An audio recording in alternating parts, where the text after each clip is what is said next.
ನಮಸ್ಕಾರ ಸ್ನೇಹಿತರೆ, ನಾಳೆ ಮಾರ್ಚ್ 26 ಗುರುವಾರ. ನಾಳೆಯಿಂದ 93 ವರ್ಷ ಈ 8 ರಾಶಿಯವರಿಗೆ ದುಡ್ಡಿನ ಮಹಾ ಮಳೆಯೇ ಸುರಿಯುತ್ತೆ. ರಾಘವೇಂದ್ರ ಸ್ವಾಮಿಗಳ ಕೃಪಾಶೀರ್ವಾದದಿಂದ ರಾತ್ರೋರಾತ್ರಿ ಶ್ರೀಮಂತರಾಗ್ತೀರಾ. ಹಾಗಾದ್ರೆ ಆ ಅದೃಷ್ಟವಂತ ರಾಶಿಗಳು ಯಾವುವು, ಅವುಗಳಿಗೆ ಏನೆಲ್ಲ ಲಾಭ ಸಿಗುತ್ತೆ ನೋಡೋಣ. ಅದಕ್ಕಿಂತ ಮೊದಲು ರಾಯರಿಗೆ ಭಕ್ತಿಯಿಂದ ಲೈಕ್ ಕೊಟ್ಟು ಪ್ರತಿದಿನ ದಿನ ಭವಿಷ್ಯ ತಿಳಿಯಲು ನಮ್ಮ ಚಾನೆಲ್ ಅನ್ನ ಸಬ್ಸ್ಕ್ರೈಬ್ ಮಾಡಿ. ಹಾಗೆ ಬೇಗನೆ ನಮ್ಮ ವಿಡಿಯೋದ ನೋಟಿಫಿಕೇಶನ್ ಪಡೆಯಲು ಬೆಲ್ ಬಟನ್ ಕ್ಲಿಕ್ ಮಾಡಿ ಆಲ್ ಅಂತ ಕ್ಲಿಕ್ ಮಾಡ್ಕೊಳ್ಳಿ. ಇನ್ನು ನಿಮ್ಮ ಜೀವನದ ಸಕಲ ಸಮಸ್ಯೆಗಳಾದಂತಹ ಸತಿಪತಿ ಕಲಹ, ಪ್ರೀತಿಯಲ್ಲಿ ಮೋಸ, ಭೂಮಿ ವಿಚಾರ, ಕೋರ್ಟ್ ಕೇಸ್, ವ್ಯಾಪಾರ, ಹಣಕಾಸಿನ ತೊಂದರೆ, ಸಾಲಬಾಧೆ, ಸ್ತ್ರೀಯರ ಗುಪ್ತ ಸಮಸ್ಯೆ, ಹೀಗೆ ಹಲವಾರು ಸಮಸ್ಯೆಗಳಿಗೆ ಶಾಶ್ವತ ಪರಿಹಾರ ಮಾಡಿಕೊಡ್ತಾರೆ. ಡಿಸ್ಪ್ಲೇ ಮೇಲೆ ಕಾಣ್ತಕ್ಕಂಥ ಗುರುಜಿ ನಂಬರ್ಗೆ ಒಮ್ಮೆ ಕರೆ ಮಾಡಿ ನೋಡಿ. ಹೌದು, ನಾಳಿನ ಮಾರ್ಚ್ 26 ಗುರುವಾರದಿಂದ ಮುಂದಿನ 93 ವರ್ಷ ಕೂಡ ದುಡ್ಡಿನ ಮಹಾಮಳೆಯ ಜೊತೆಗೆ ರಾತ್ರೋರಾತ್ರಿ ಶ್ರೀಮಂತಿಕೆಯ ಯೋಗವನ್ನ ಈ 8 ರಾಶಿಯವರು ಪಡ್ಕೊಳ್ತಾ ಇದ್ದಾರೆ. ರಾಯರ ಕೃಪಾಶೀರ್ವಾದ ಈ ರಾಶಿಯವರ ಮೇಲೆ ಬೀಳಲಿದ್ದು, ಈ ರಾಶಿಯವರಿಗೆ ಶಿಕ್ಷಣದಲ್ಲಿ ಉತ್ತಮ ಸಾಧನೆ ಸಾಧ್ಯತೆ ಇದೆ. ಇವರು ಮಾನಸಿಕವಾಗಿ ಸದೃಢರಾಗ್ತಾ ಹೋಗ್ತಾರೆ. ಕೆಲಸದಲ್ಲಿ ಹೊಸ ಅವಕಾಶಗಳನ್ನ ಕಂಡುಕೊಳ್ತಾರೆ. ಈ ಒಂದು ಸಂದರ್ಭದಲ್ಲಿ ನಿಮ್ಗೆ ಮಾನಸಿಕ ಸಮತೋಲನ ಹೆಚ್ಚಾಗ್ತಾ ಹೋಗುತ್ತೆ. ಹೀಗಾಗಿ ನೀವ್ ಯಾವುದೇ ಕೆಲಸ ಕಾರ್ಯಗಳನ್ನ ಆರಂಭ ಮಾಡಿದ್ರೂ ಕೂಡ ಅದರಲ್ಲಿ ಯಶಸ್ಸಿನ ಉತ್ತುಂಗಕ್ಕೆ ಇರ್ತೀರಾ ಅಂತ ಹೇಳಿದ್ರೆ ಅತಿಶಯೋಕ್ತಿ ಆಗ್ಲಿಕ್ಕಿಲ್ಲ. ಸಾಧ್ಯವಾದಷ್ಟು ಯಾವುದೇ ಕೆಲಸ ಕಾರ್ಯಗಳನ್ನ ಮಾಡಿದ್ರೂ ಕೂಡ ಅದರಲ್ಲಿ ನೀವು ಯಾವುದೇ ಪ್ರತಿಫಲಾಪೇಕ್ಷೆಯನ್ನ ಇಟ್ಕೊಳ್ದೆ ಸಾಧ್ಯವಾದಷ್ಟು ನಿಮ್ಮ ಒಂದು ಶ್ರಮಕ್ಕೆ ಬೆಲೆಯನ್ನ ಕೊಟ್ಟು ನೀವು ಕಾರ್ಯವನ್ನ ನಿರ್ವಹಿಸಿದ್ದೆ ಅದಲ್ಲಿ ಖಂಡಿತವಾಗಿಯೂ ಕೂಡ ನಿಮ್ಗೆ ಸಾಕಷ್ಟು ನೆಮ್ಮದಿಯ ಜೊತೆಗೆ ಲಾಭ ಸಿಗ್ತಾ ಹೋಗುತ್ತೆ.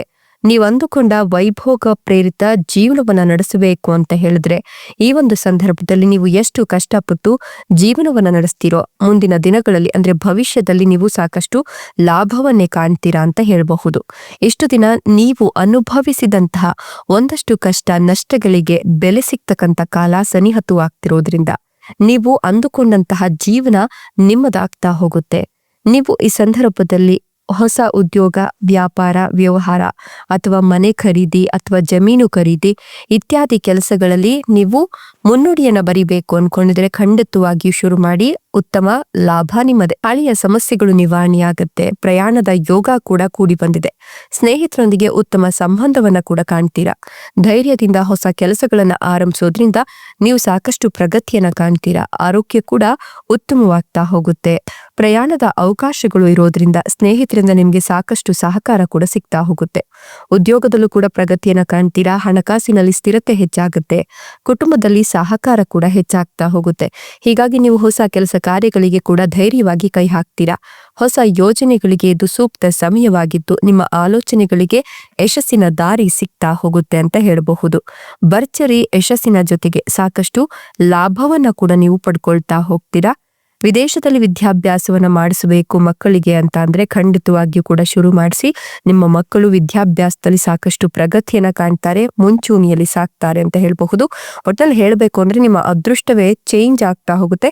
ಜೀವನದಲ್ಲಿ ಸಾಕಷ್ಟು ಸಕಾರಾತ್ಮಕ ಬದಲಾವಣೆಗಳನ್ನ ಕಾಣ್ತಾ ಹೋಗ್ತೀರಾ. ನಿಮ್ಮ ವ್ಯಕ್ತಿತ್ವದಲ್ಲೂ ಕೂಡ ಸಾಕಷ್ಟು ನೆಮ್ಮದಿಯನ್ನ ಕಾಣ್ತೀರಾ. ಇಷ್ಟೆಲ್ಲ ಲಾಭ ಮತ್ತು ಅದೃಷ್ಟವನ್ನು ಪಡಿತಿರ್ತಕ್ಕಂಥ ಆ ಅದೃಷ್ಟವಂತ ರಾಶಿಗಳು ಯಾವುವು ಅಂತ ಅಂದ್ರೆ ಮೀನ ರಾಶಿ, ಕಟಕ ರಾಶಿ, ಕುಂಭ ರಾಶಿ, ವೃಷಭ ರಾಶಿ, ಧನುರ್ ರಾಶಿ, ತುಲಾ ರಾಶಿ, ಮೇಷ ರಾಶಿ, ಕೊನೆಯದಾಗಿ ಸಿಂಹ ರಾಶಿ. ಇವುಗಳಲ್ಲಿ ನಿಮ್ಮ ರಾಶಿ ಇದ್ದರೂ ಇಲ್ಲದಿದ್ದರೂ ಓಂ ನಮೋ ಗುರು ರಾಘವೇಂದ್ರಾಯ ಅಂತ ಕಮೆಂಟ್ ಮಾಡಿ. ಧನ್ಯವಾದಗಳು.